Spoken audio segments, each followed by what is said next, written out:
23 ABC's Digital Update is brought to you by West Medical.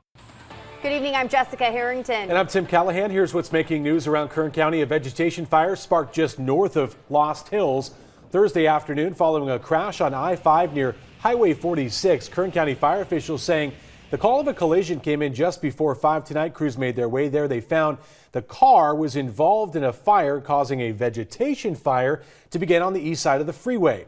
Fire crews say they were working on progress for that fire, but remain on scene throughout the night until that fire is fully contained. At this time, the fire is at 450 acres with 60% containment. KCFD says there are no injuries or structures threatened as a result of the fire. Tonight, lawmakers have approved new disaster relief funding for school districts affected by the destructive Camp Fire last November. Subcommittees in both the Assembly and Senate approved a provision that ensures school districts that saw drops in attendance would not lose funding for at least 3 fiscal years. The budget provisions also allow the Paradise Unified School District to submit requests for possible funding relief in the future.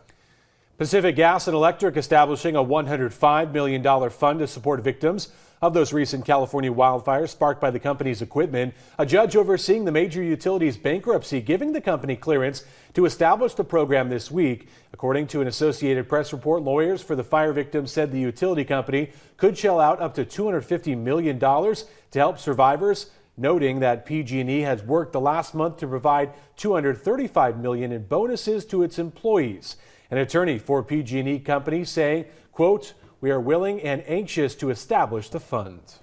We've been tracking scattered showers and isolated thunderstorms across the county this evening. And actually just a few hours ago, Bakersfield received a downpour, receiving 0.04 of an inch of rain. But it looks like that cell has passed in mostly dry conditions across the county. And that's what you can expect for your Friday, with a chance for some very light showers in the mountains tomorrow afternoon.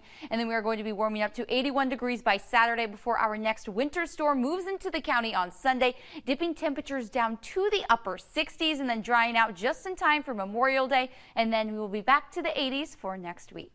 And that's your latest news and weather. You can find the top stories anytime at turn23.com. Good night.